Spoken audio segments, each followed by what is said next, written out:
Get the unmissable news stories of the day. This is the Beijing Hour. Examining the events that impact and shape China and the rest of the world. This is the Beijing Hour, 1 hour of news and information brought to you every weekday. Now here's your host. Shane Begum with you on this Tuesday, August 11th, 2026. You're listening to the Beijing Hour, coming to you live from the Chinese capital.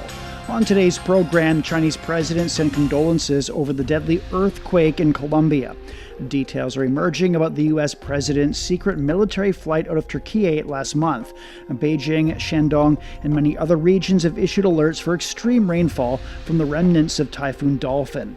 In business, China's Unitree Robotics has made its highly anticipated debut on the star market. In sports, 3 major football confederations have issued a critical letter to the FIFA president. In culture and entertainment, an animated blockbuster wins Best Picture at the 100 Flowers Film Awards. Now checking the day's top stories. Chinese President Xi Jinping has extended condolences to his Colombian counterpart over a deadly earthquake. Authorities in Colombia say the 7.5-magnitude earthquake that hit the country on Monday was the largest one in years. The quake has killed over 130 people as of early Tuesday. President Abelardo de la Espriella says the biggest concern is those who are still missing. A curfew is underway in Cali amid threats of looting. Its mayor says the restrictions will ensure safety and allow rescue workers to do their jobs. Michelle Begay has more. I'm in Pereira, a city that has been very much affected by this earthquake.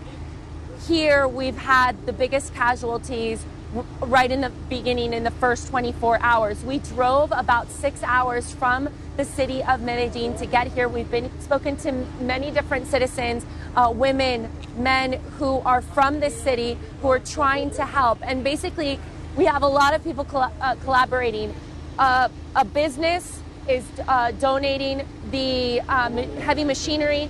We have Colombian police officers who are helping, trying to coordinate and tell them when to go in and when to come out. Volunteers, common citizens who are going in with buckets and trying to remove rubble because this earthquake was at 7:30 a.m. a local time. It's vital to try to find survivors. We've seen scenes like in Venezuela where common citizens are just here to help. We interviewed a mother and a daughter who came, brought food.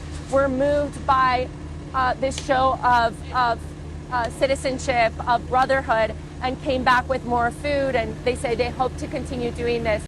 That was Michelle Begay reporting.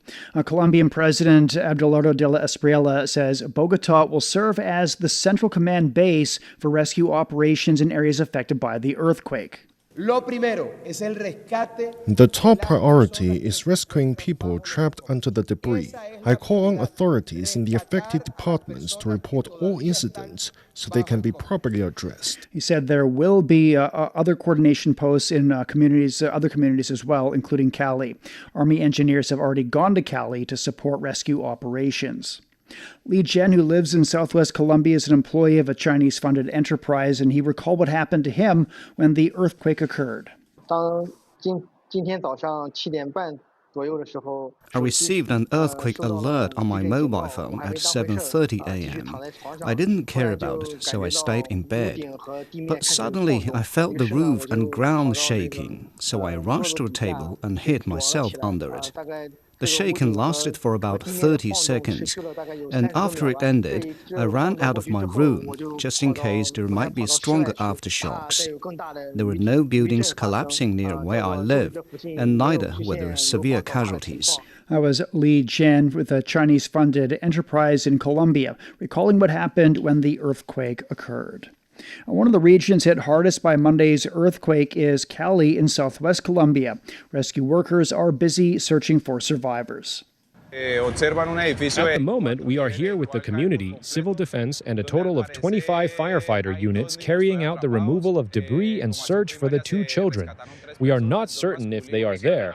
The only thing we are told is that they were with their relatives. Some local residents and volunteers have also teamed up with the rescue workers to take part in the search and rescue operation.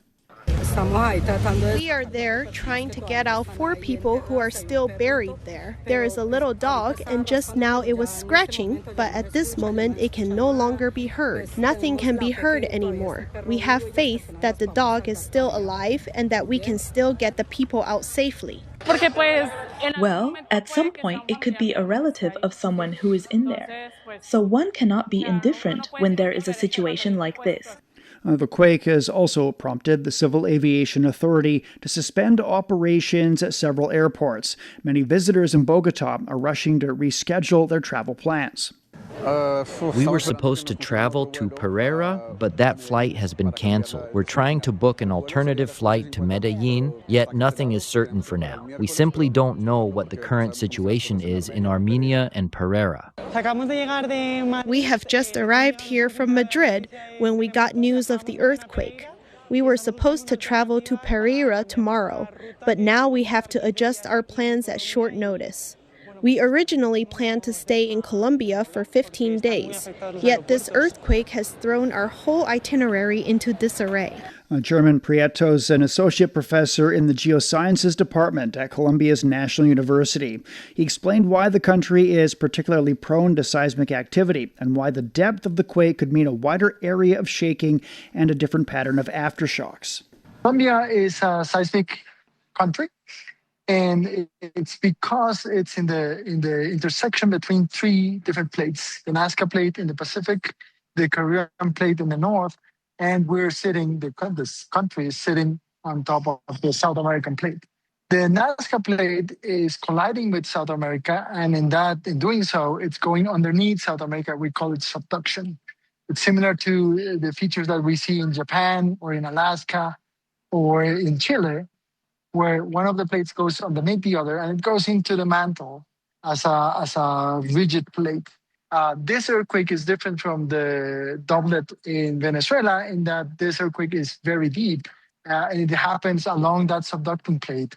The fact that it's deep, it has 2 effects. One of them is that the area that's been affected by the shaking is much wider because it's deep. It can travel inside the earth without losing too much energy. So it's felt in a much wider region, and as you can see, it also has a very large area that has been affected, both infrastructure and life, which is not very good, of course. So the fact that it's deep is one that makes it such a wide region that has been affected. The other difference with the Venezuelan earthquake is that because it is a deep earthquake, the aftershocks that we are expecting to have, and it's going to last a few days or maybe a few weeks, is likely to be a little bit shorter than what we still see aftershocks in the Venezuelan region. Because the earthquakes in the deeper earth are a little bit different from the ones that are shallow, like the one in Venezuela. That was German Prieto, an associate professor in the geosciences department at Colombia's National University. Aid groups are working to support local residents, especially children in Western Colombia following that earthquake. Communications coordinator Barbara Mello with the World Vision Colombia says the organization is providing basic supplies and setting up safe spaces for children. Right now, we are trying to get some food, water, and above all, we're trying to display people on the field so we can be there with the children and establish something that we call child-friendly spaces. These are spaces where children, if they lost their parents or they don't know where they are, can come together, have some space of activities to play. The area surrounding the quake's epicenter is among the poorest and most marginalized regions of Colombia. Much of the region is accessible only by boat through jungle areas or by air, making relief efforts more challenging. Acting Venezuelan President Delcy Rodriguez says the country's offered humanitarian and rescue assistance to neighboring Colombia following the powerful earthquake. Early this morning, I ordered the organization of humanitarian aid to Colombia, along with the Simon Bolivar Brigade rescue team, which has helped other countries affected by natural disasters. We have made our rescuers available to the Colombian government to help those trapped under the rubble. Rodriguez said additional rescue teams from Venezuela's western and Andean regions are also on standby and ready to deploy if Colombian authorities request them. The earthquake has damaged or destroyed around 1,600 buildings.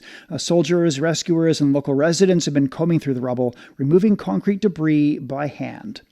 Coming up, the U.S. president's secret flight out of Turkey.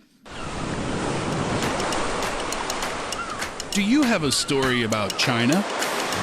We want to hear from you. Maybe China has become your second home. Maybe it has brought you new friendships, creative partnerships, or a new path in life. We are inviting people from the U.S. to share their real stories and experiences with China. No expertise needed, just your authentic voice. Your story could be featured in our Hello from the Other Shore podcast coming this September. Share your name, city, and story with us. Email us at radio@cgtn.com. We're at 11 minutes past the hour. Now, U.S. media reports say President Donald Trump took a secret military flight from Turkey last month. The White House says he was aboard Air Force One.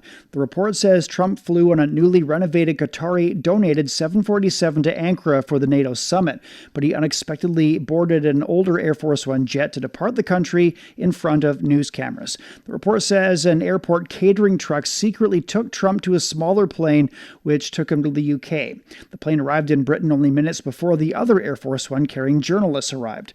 The report says a threat from Iran prompted the operation. The Pentagon has not commented on that report.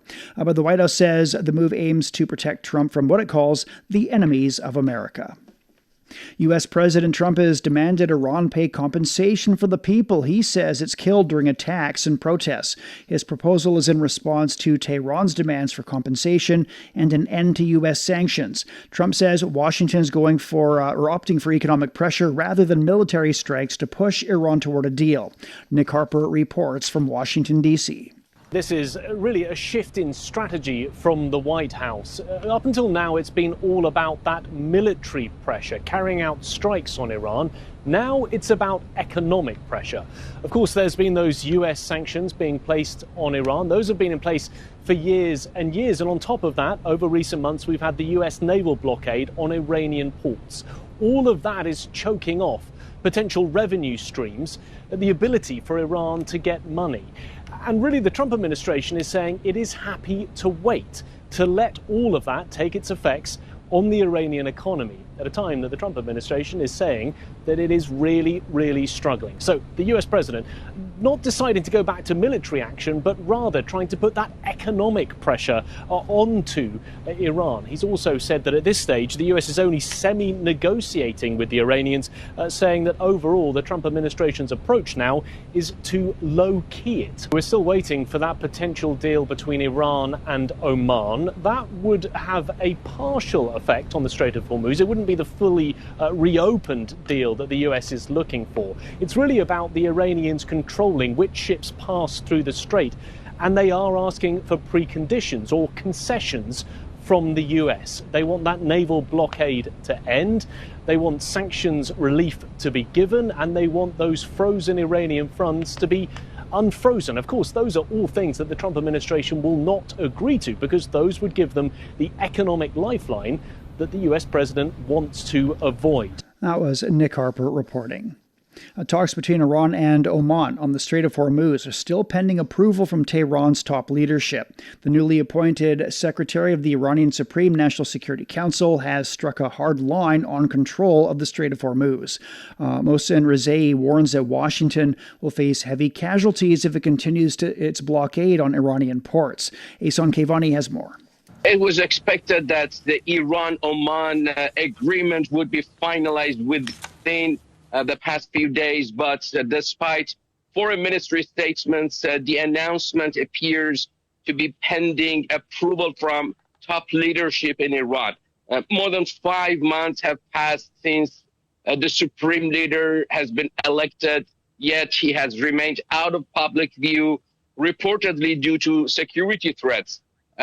However, President Masoud Pezeshkian confirmed today that he met with the supreme leader for a 7-hour discussion covering critical issues. Separately, Iranian state media have announced that Mohsen Rezai has been appointed as the new Secretary of Supreme National Security Council. The 72-year-old Rezai is a former IRGC commander and one of its principal architects. He has run for president multiple times, but he has always lost decisively. Most recently, he served as a senior military advisor to the supreme leader. Rezai believes that control over the Strait of Hormuz is worth more than dozens of atomic bombs. Last week, he warned Washington that any continued blockade of Iranian ports would result in serious risks and casualties for American forces. Strategic planning across the presidency, foreign ministry, armed forces, and security agencies is expected to intersect more smoothly, given his military background, political track record, and the trust he reportedly enjoys from the new supreme leader. Rezai looks well placed to unify Iran's diverse factions. That was Ahsan Kayvani reporting. Iranian Supreme Leader Mojtaba Khamenei has appointed 6 senior commanders to key positions in the country's armed forces. The appointments include Major General Pilot Ali Abdullahi as an Armed Forces Chief of Staff and Brigadier General Ahmad Vahidi as Commander-in-Chief of the Islamic Revolutionary Guard Corps. Their predecessors died in U.S.-Israeli strikes on February the 28th. Khamenei's called for stronger military readiness, better threat response, and the completion of a planned military headquarters merger. An official from U.S. President Donald Trump's Board of Peace for Gaza says the plan to implement the ceasefire is still operative and discussions with Israel are continuing. Israeli Prime Minister Benjamin Netanyahu is refusing to withdraw troops before Hamas is fully disarmed. And Israeli forces have halted attacks following pressure from Washington. Rami Amagari has more from Gaza. Actually, following Israeli refusal to the 15-point plan by the Board of Peace, Palestinian population has expressed some kind of resentment and disappointment, as the population has been eager to see some kind of a hope, some kind of a change into their situation and conditions following what has been reported as 14-day of a break to allow the parties to go and proceed with the implementation of the 15-point plan. This is regarding the population, the reaction by the population. At the official level, the Hamas party, that has been the key party in this plan by the Board of Peace, has reiterated its commitment to the mutual, what it termed a mutual implementation of the plan, wanting Israel to start withdrawing gradually, even if gradually, from the territories that the Israeli army has wrested control over the past several months, which constitute actually about 60%, less and more, of the Gaza Strip's site. Or size, actually. In terms of other reactions, like the reaction by the main Palestinian figure, the Fatah leader in the United Arab Emirates, who has been involved in some kind of mediation among the parties, between the parties, has expressed his resentment, demanding Israel to start implementing the deal to allow some kind of a breakthrough into the population's situation that has been getting worse, with more hardships being endured by this population. But in the meantime, some analysts suggest that the Israeli Prime Minister's refusal to the plan comes within the Israeli Prime Minister's maneuvers within the upcoming elections of his government in order to satisfy the hardliners within that government. That is the situation on the ground for the time being. That was Rami Amagari reporting. And coming up, the remnants of Typhoon Dolphin are bringing extreme rainfall to some parts of China. Discover the realities and responses to our changing climate with Climate Watch. Uncover critical issues such as the Masai Mara's disrupted wildebeest migration and the drop in the Panama Canal's water levels. Delve into solutions for a sustainable future. Tune in to Climate Watch on your favorite podcast platform. Become more eco-conscious and take action to protect our planet. 20 minutes past the hour. Typhoon Dolphin's weakening as it moves inland across central China, but heavy rain continues to pose risks in several regions. It is weakened to a tropical storm with its center over Huanggang in Hubei province. The China Meteorological Administration is on alert for rainstorms, warning of heavy to torrential rain across much of eastern and central China. Extreme rainfall is forecast in parts of Shandong, Henan, Anhui, Hebei, and Beijing. Authorities have also warned of flash floods and landslides. The Chinese capital is forecast to see heavy to torrential rain from Tuesday to Thursday. Guo Tianqi has more on the precautionary measures. As the Typhoon Dolphin continues path towards northern China, and the Meteorological Center have already renewed its orange alert and covering multiple northern provinces, including Shandong, Henan, Hebei, Tianjin, Beijing, and Inner Mongolia, where a lot of isolated places during those mentioned provinces will suffer from really heavy rainfalls. So in Beijing, the scattered thunder shower is expected during the daytime, and in the outskirts of Beijing, there are 7 districts that have already issued red alert of rainstorm, including Fangshan, Mentogou, Huairou, and Daxing district, where the accumulated rainfall in 24 hours can reach 200 millimeters.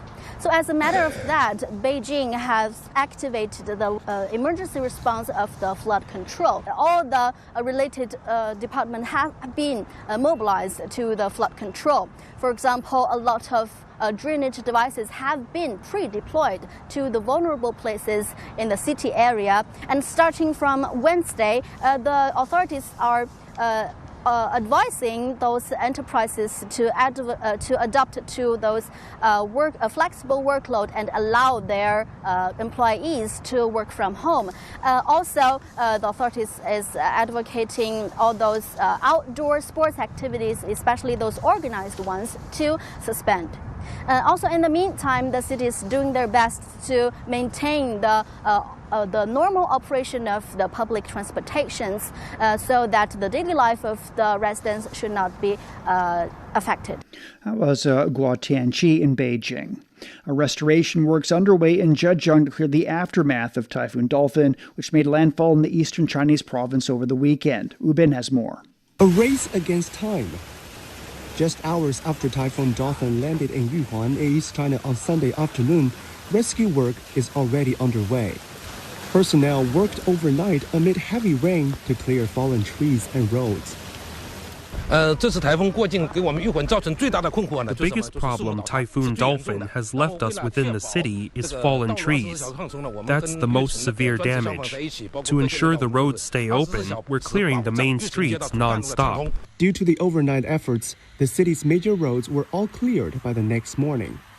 But the storm has also impacted electricity supply, with more than 600 households cut off in a village on the outskirts of the city. The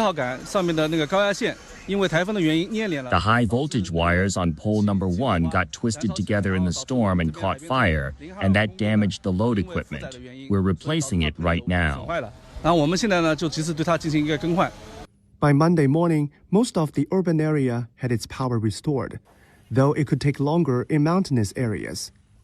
Train services are being resumed, highways in and out of the city are being reopened, and a social order will be quickly restored. However, as Typhoon Dolphin moves slowly northwest, experts warn that northern part of China should also stay on alert for the heavy rainfall it will cause in the coming days. That was Ubin reporting. Local authorities and market operators are working to secure food supplies, ensuring residents have access to fresh vegetables after Typhoon Dolphin brought extreme weather to Shanghai. Song Qingjun with Putuo Maintenance Company says the company has fully mobilized to prepare for the impact. At around 8 a.m., we found waterlogging at this spot during our inspection. we dispatched 2 mobile pumping trucks to drain the water, and later called in an additional 1,000 cubic meter pump to reinforce the drainage. In total, we have deployed about 15 to 20 workers to stay on site around the clock. Well, despite the severe weather, Shanghai maintained stable food supplies. Zhengqiao Wholesale Market, the city's largest vegetable distribution hub, handles around 6,500 tons of vegetables a day, with wholesale prices remaining stable. Flights at Pudong and Hongqiao airports gradually resumed on Monday after widespread cancellations. In Canada, at least one person's died in a wildfire in British Columbia. An 80-year-old woman was unable to escape the out-of-control Bald Range fire. She was one of thousands of people who received evacuation orders over the weekend. The wildfires have been rapidly spreading through a hilly terrain in the area. As Mark Neal reports, structures are burning to the ground. The Bald Range wildfire has forced the evacuation of roughly 20,000 people. This is the hardest hit area, the district of Summerland, about 400 kilometers east of Vancouver. We are facing an intense and harrowing situation in the Summerland area, and it is so difficult to be evacuated and not know when you will be able to return, not know what you'll be returning to, whether your home and your community will still be there. And the wait for news about the well-being of your loved ones can be absolutely devastating. British Columbia's Premier David Eby compared the fire to a bomb going off. He says the flames climbed more than 60 meters high, even creating their own weather patterns. More than 2,000 firefighters and rescue workers continue to battle the blaze and aid the community. This was a remarkable escalation in fire activity, and some people became trapped as conditions changed very quickly and needed to be rescued. It remains a very dynamic and threatening situation. Summerland is a rural farming community. Residents could be seen escaping with their animals. Luke Bruveld managed to find shelter with his dog Brewster. Long lineups, but to be expected or what have you when you evacuate a whole city. And yeah, just waiting to go through the process. And last night we were lucky enough to stay at a hotel, but Brewster had to sleep in the car. They wouldn't let him in. A state of emergency is in effect in British Columbia. More than 100 fires continue to burn throughout the province. Authorities also warn of the potential for new wildfires due to the dry conditions. That was Mark Neal reporting. Almost 3/4 of England is now in drought as conditions worsen following a dry start to August. The National Drought Group warned that all regions of England are experiencing pressure on their water resources. Well, said the drought's impacting agriculture, public supplies, navigation, and the environment. Meantime, the French Geological Survey said groundwater drought in France worsened further in July amid repeated heat waves. It said 63% of groundwater monitoring points have recorded levels below normal. The WHO says the Ebola outbreak in the Democratic Republic of the Congo began months before health authorities officially detected it. Officials say genetic sequencing shows the outbreak started in February but was only declared on May 15th. Early cases were mistaken for malaria, typhoid, or another strain of Ebola, exposing health teams to the virus for months. Confirmed cases have now reached 4,200, including more than 1,900 deaths. The outbreak is caused by the rare Bundibugyo virus, which has no approved vaccines or treatments. Poor roads and facilities have prevented patients in remote areas from receiving timely treatment. Health workers are also struggling to contain the virus due to shortages of protective equipment, insecurity, and misinformation. We're at 29 past the hour. Beijing getting thunder showers overnight. Heavy rainfall tomorrow. The low's 23. It's up to 27 on Wednesday. Shanghai will see moderate rainfall tonight and tomorrow. A low of 26 and it's up to 30 tomorrow. Chongqing will be cloudy overnight and tomorrow. A low of 26, a high of 38. Nanchung's getting clouds through tomorrow with a low of 26 and a high of 32. Last is cloudy this evening. The showers rolling in tomorrow. A low of 13. The high is 26 degrees. Elsewhere in Asia, Islamabad will see a light rainfall through tomorrow with a low of 25 and it's up to 35 on Wednesday. Vientiane will have moderate rainfall tonight, easing to light tomorrow with a low of 25 and a high of 29 degrees. It's time for a short break. So far this hour, the Chinese president sent condolences over the deadly earthquake in Colombia. Details are emerging about the U.S. president's secret military flight out of Turkey last month. Beijing, Shandong, and many other regions have issued alerts for extreme rainfall from the remnants of Typhoon Dolphin. Shane Bigham with you. Stay with us here on the Beijing Hour. The transition to a greener future is no longer a distant goal. It's happening now. In power plants, factories, farms, and cities across China. As the world grapples with climate change, energy security, and the growing demand for electricity, China is searching for new ways to cut emissions while keeping its economy moving. Across the country, our reporters visit renewable energy hubs, industrial centers, and agricultural communities to see what that transformation looks like in practice. Through first-hand stories and on-the-ground reporting, we explore the opportunities, the challenges, and the ideas shaping China's green transition. Listen to China's Green Code, Rewriting the Rules of Growth, a special series from Climate Watch, available wherever you get your podcasts.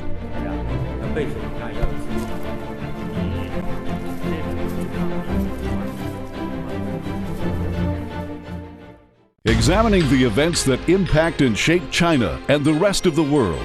This is the Beijing Hour, 1 hour of news and information brought to you every weekday. Now here's your host. Shane Bigham with you on this Tuesday. Still to come. In business, China's Unitary Robotics has made its highly anticipated debut on the star market. In sports, 3 major football confederations have issued a letter critical of the FIFA president. In culture and entertainment, an animated blockbuster wins Best Picture at the 100 Flowers Film Awards. To contact us, you can email radio@cgtn.com or follow our X account @CGTNradio. You're also welcome to subscribe to our Substack newsletter Beyond Beijing for the world's biggest stories, along with sharp insights and exclusive analysis. But first of all, a check of the day's headlines. The Chinese embassy in Japan says Taiwan is not a country, and there's no such thing as national dignity for it. The statement came in response to remarks by the so-called Taiwan representative in Japan, who recently claimed that Taiwan's status has been deliberately downgraded. The Chinese embassy stressed that the government of the People's Republic of China is the sole legal government representing China. A spokesperson also noted that the only reference to the Taiwan region at the United Nations is as a province of China. KCNA news agency in the Democratic People's Republic of Korea, citing an international security analyst, says the international community condemns Japan's defense white paper as re-invasion-minded. The article said Tokyo described the DPRK and other neighboring countries as a threat and strategic challenge in a bid to justify its military buildup. The commentary said Japan's framing of the intention at aggression as defense cannot conceal its role as the root cause of regional tensions.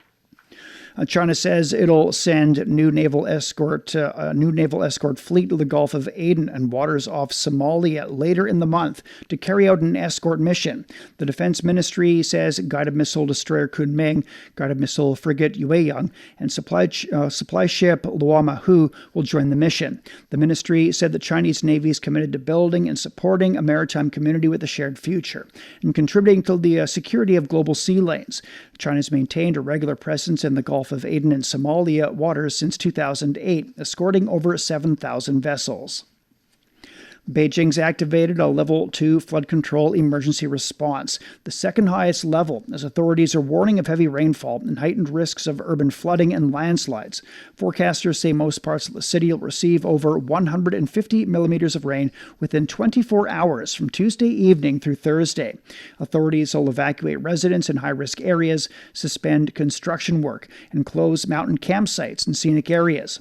Employers are encouraged to adopt flexible working hours or staggered schedules starting Wednesday. Organized outdoor sports activities will be halted. Emergency workers in western Colombia are digging through the collapsed buildings and flattened homes to search for survivors after a magnitude 7.5 earthquake killed at least 132 people as of Tuesday. The tremor struck about 240 kilometers west of Bogota. Venezuelan acting President Delcy Rodriguez says her country is preparing to send personnel and humanitarian aid. The European Union is providing funding and helping to support rescue operations. EU Foreign Policy Chief Kaja Kallas said the bloc is using the Copernicus satellite service to provide assistance. Survivors of Monday morning's earthquake in Colombia have joined rescue efforts searching for people trapped in the collapsed buildings in the city of Cali. We came across someone who was calling for help, and unfortunately, the rescue operation took all this time, and they managed to pull him out a few moments ago, but he was already dead. It's nearly 4:30 p.m. now.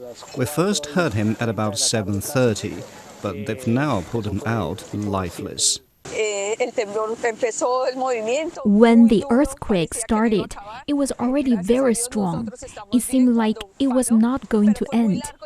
Thank God we were fine when it ended, but it was really long and strong.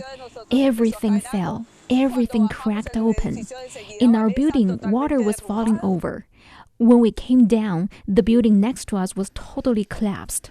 The earthquake affected cities across western Colombia. The country's interior minister said more than 20 municipalities have been impacted. You're listening to the Beijing Hour. Coming up in business, China's Unitree Robotics has made its highly anticipated debut on the star market.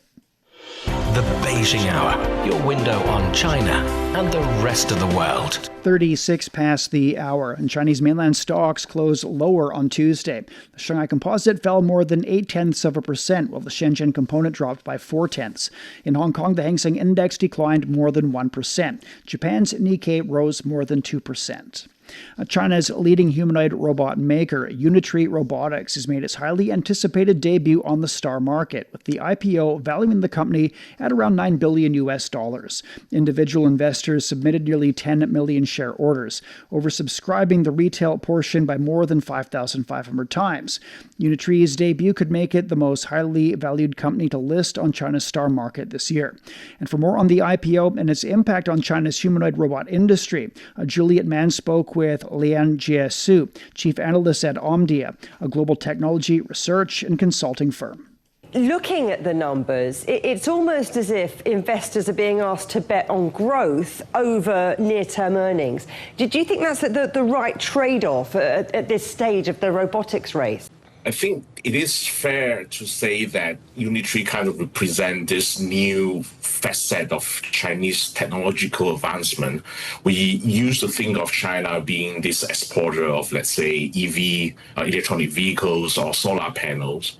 But now, I think over the past 2 years, China has almost in some ways reinvent itself to become this industrial and AI giant, and Unitree as the sort of like the embodiment of both robotics and AI is almost like the perfect examples of this transition that China is undergoing. I think if you look at Unitree solely as sort of like this provider of this future robotics form factor, which is basically quadrupeds and humanoid robots, looking at the future and judging it based on the future performance is probably the most prudent way of looking at Unitree as a company. Now, obviously, similar practices will be practiced across other industry, especially in AI, where if you look at similar companies that came out of China this year, Minimax or ZAI, they're all being evaluated based on their future performance and capability. But Unitree has said that future models could face US restrictions. Do you think that makes markets outside the West even more important for the company? I will argue that the market that is in the West, but that's not US, will be even more important for companies like Unitree. If we just take Edgibot, Unitree's biggest competitor in China as an example, they recently had an event, an ecosystem event in London, showcasing all their European-based system integrators and partners that will help them to launch their robots in the Western European markets and the Eastern European markets. And those will be critical to humanoid robotics vendors in China, where they are looking for markets outside of China, outside of APAC. They are either friendly to them or sort of are looking for strong alternative to the US solution. Do you think that this IPO is the reality check that the whole sector has been missing? I must say, I do agree. Unitree going IPO is the bellwether. Now it's becoming the de facto bellwether for the broader humanoid robotics market. Unitree does have very strong lineups of products and services and thus generate a strong cash flow based on those products and services. So it's not too, let's say, far-fetched to say it does represent a company that's rather successful in this domain and has the ambition and the capability to push the boundary further down the line. That was Lianjie Su, a chief analyst at Omdia. China's e-commerce logistics sector remains stable in July, with supply conditions improving and inventory turnover becoming more efficient. The index stood at over 110 points. Despite a slight slowdown, total e-commerce logistics activity and rural businesses grew by more than 20%. Rural e-commerce logistics in western and northeastern China also continued to improve. Demand for clothing and cosmetics remained steady, while the trade-in program continued to support sales of home appliances and digital products. Sales of cooling appliances and electronics also picked up during the summer.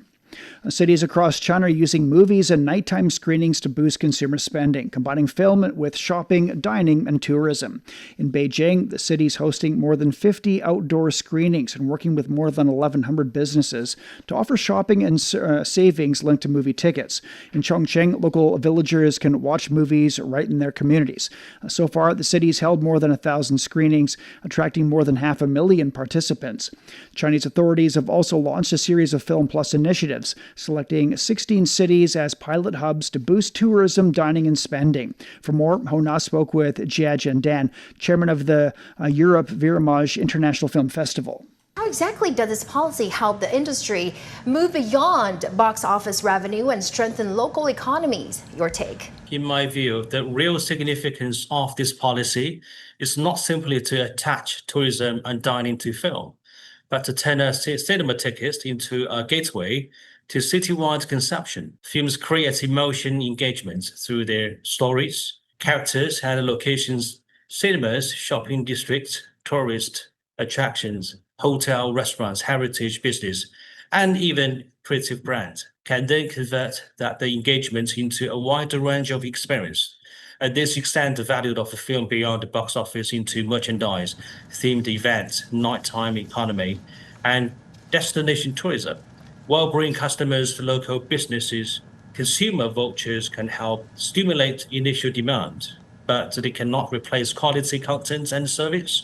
Long-term success will depend on good films, distinctive local culture, professional markets-led operation, and measurable economy results. I believe that over the next couple of years, there will some of replicable models to emerge, which is a citywide benefits network linked to the cinema ticket, connects the cinemas with retail, tourism, dining, and transports. The second is the IP plus place model, turning film locations, themed districts, and immersive experience into lasting products. How do you think can these Film Plus models create a two-way synergy with overseas distribution? Could filming locations become a selling point for international visitors? Well, from my experience in European Chinese film and cultural exchange, this two-way relationship is entirely possible and has considerable potential. A film can first create overseas interest in Chinese people, lifestyles, and cityscapes. Filming locations and film-themed tourism can then turn the interest into visits to China. The authentic experience, video, and recommendations shared by international visitors can, in turn, strengthen the overseas reach of both the film and the Chinese culture. This is creates a cycle of discover China on screen, experience China in person, and share China with the world. We can develop a multilingual location tours, a film festival partnership, meeting with the filmmakers, heritage, and the food experiences, and the digital guides. However, a popular location does not automatically create an international IP. Strong overseas distribution, professional translation, localization, convenient travel, payment services, and multilingual visitor support are equally important. That was Jia Zhendan, chairman of Europe Vermage International Film Festival. China's leading digital publishing expo will open later this month, featuring a new exhibition area on traditional Chinese culture and online games. The country's gaming industry continues to grow, generating more than 350 billion yuan, or roughly $52 billion in revenue last year, with nearly 700 million users. More than 500 exhibitors from over 30 countries and regions will attend. The expo will also highlight the latest developments in AI and digital publishing, including efforts to develop industry standards for AI applications. Chinese logistics company Cainiao has opened a new warehouse in London. As the logistics arm of e-commerce giant Alibaba, Cainiao is combining customs clearance, inspection, and final delivery under one system, helping speed up cross-border shipments. And Cainiao says packages can reach customers within 24 hours of arriving in the UK, even during peak shopping periods. Chipmaker NVIDIA has teamed up with major Wall Street banks and institutional investors to raise $500 billion for AI infrastructure. The funds will mainly support new data centers and semiconductor factories to expand AI computing capacity and chip production. The initiative aims to meet growing demand for advanced AI technology and ease global chip supply constraints. South Korea's exports jumped more than 45% in the first 10 days of August, driven by strong global demand for memory chips. Chip exports surged more than 150%, accounting for nearly half of the country's total exports during the period, as the global AI boom fueled demand. Exports to China more than doubled, while shipments to the U.S. were largely unchanged. You're listening to the Beijing Hour. Coming up in sports, 3 major football confederations have issued a letter critical of the FIFA president. Sideline Story brings you all things sports related. The hottest topics, latest events, juiciest stories, all with a very personal take. Subscribe to Sideline Story Podcast for heated sports discussions covering events that are happening in China and around the world. 47 past now, turning to sports. Here's Yang Guang. Thank you, Shane. In football, 3 confederations representing Europe, Asia, and North America have issued a joint open letter attacking FIFA President Gianni Infantino's conduct during the proposed sale of World Cup commercial rights to private investors. The statement said that Infantino had broken trust through deception with now abandoned proposal, and that man holding world football's most powerful job placed himself above the collective. Siobhan McCall reports. They actually don't refer to Infantino by name in this letter, but it's been reported that the aim of releasing this is to give the FIFA president an opportunity to resign with dignity. In the letter, the federations say an individual broke trust through deception and placed himself above the collective. They reiterate that football belongs to no institution or individual, and they are calling for an independent review. They also say they are unhappy with FIFA's statement last week after its crisis talks in Morocco, in which the organisation said mistakes were made over the proposals that would have seen private investors able to buy stakes in tournaments like the World Cup. The 3 confederations say there remains no recognition that the proposal was a profound failure of judgment and a breach of trust. UEFA has threatened to boycott FIFA tournaments, and this remains in place until they feel confident that the proposal will not resurface again. Well, this follows another statement from FIFA 2 days ago, in which world football's governing body hit out at those who they say are undermining the organisation and its president. This was seen as a thinly veiled swipe at UEFA. So where are we now? Well, it's important to note that while Europe is currently united in its response, some members of the Asian Football Federation, including Qatar and Mexico, which is a member of CONCACAF, have publicly backed Infantino. And 2 influential confederations have also come out in support of him. Africa's CAF, which is the second largest in terms of member associations, and South America's CONMEBOL, while smaller, that includes the likes of Argentina and Brazil. So that's around 70 individual individual member associations still backing him. Now, one interesting development from this open letter is reports that UEFA, AFC and CONCACAF have begun discussions about organising competitions among themselves, and a lack of European teams in particular would significantly weaken the appeal of FIFA tournaments. FIFA is set to present a formal review of the failed commercialisation plan at the next FIFA Council meeting, which is in October. And another thing which could show how serious UEFA is about boycotting tournaments is the Under-20s Women's World Cup. That starts in September in Poland, and 6 European teams are scheduled to play in that as it stands. That was Siobhan McCall reporting. Uruguay has appointed legendary striker Diego Forlán as interim coach of the senior national team. The 47-year-old, who was named under-20 coach last week, will temporarily lead both squads until a new board of directors elects a full-time replacement in March. Forlán says his goal is to revitalize Uruguayan football after the team's group stage exit at this year's World Cup, where former coach Marcelo Bielsa failed to secure a single win. It is not easy for young players to make the squad. Not that they won't get a look, but in consideration of the experienced veterans we have. There are undoubtedly some excellent players who are still performing at a very high level. The great thing about this is the healthy competition. Highly capable young players will have to push themselves harder, which raises the overall standard of the national team and opens up opportunities for young players to earn spots with the senior squad. Forlán retired in 2019 after playing for Manchester United, Atletico Madrid and Inter Milan. He was the top scorer and the best player at the 2010 World Cup and helped Uruguay win the 2011 Copa America.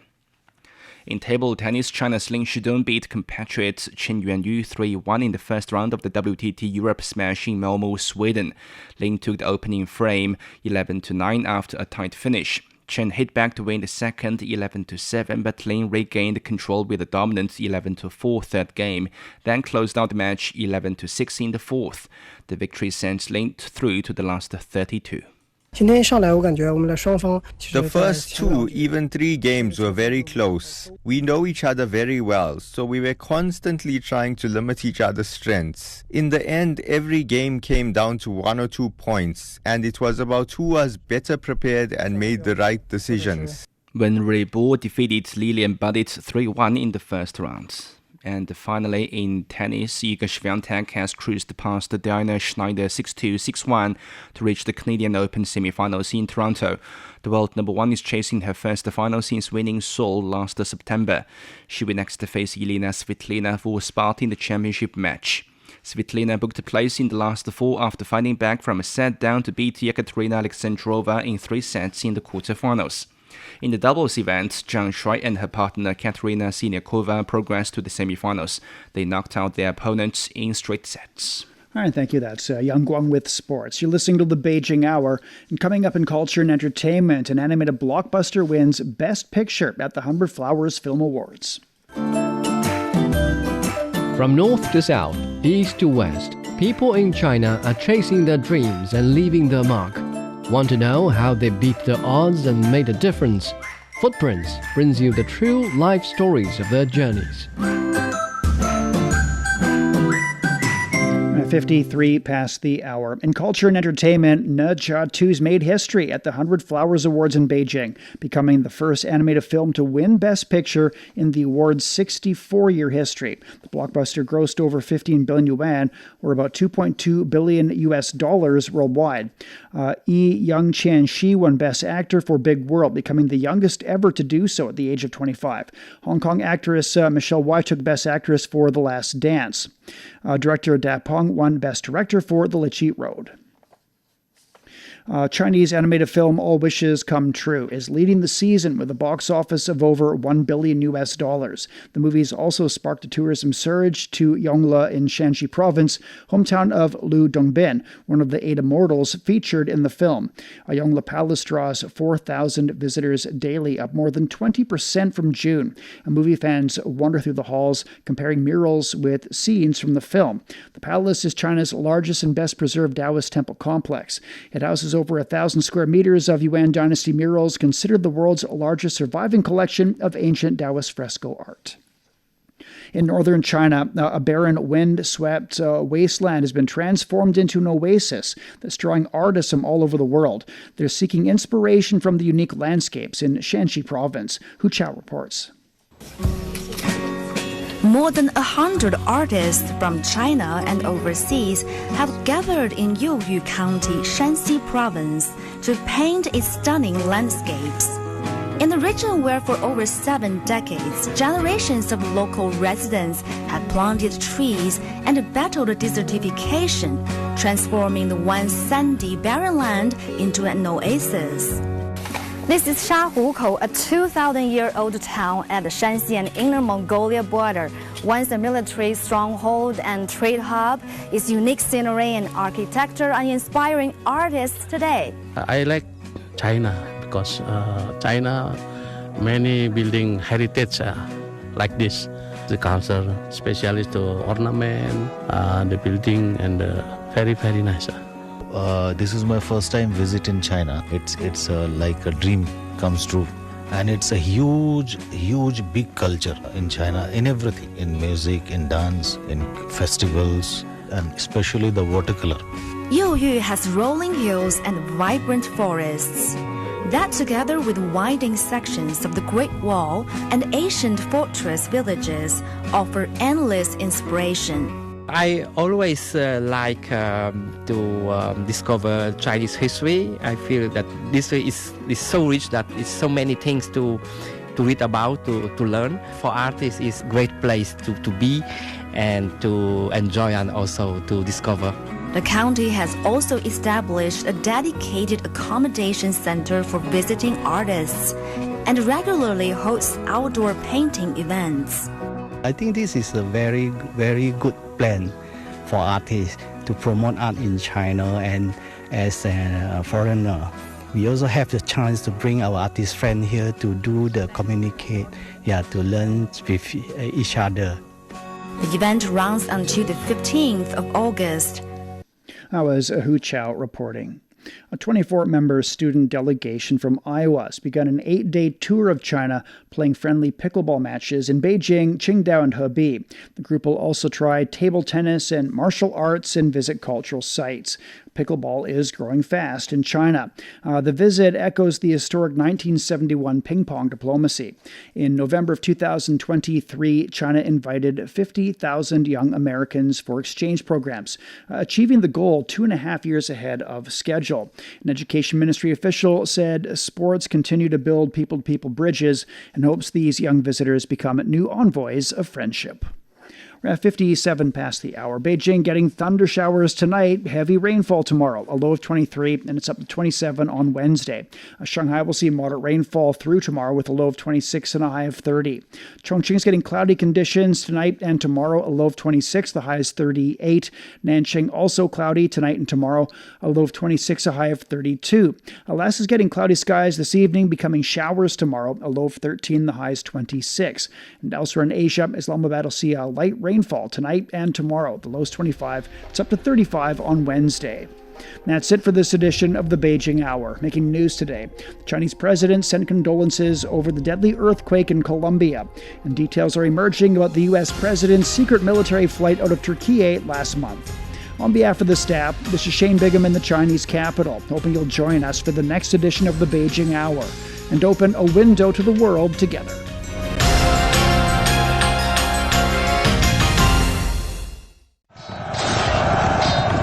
The best military commander is not he who fights 100 battles and wins every one of them.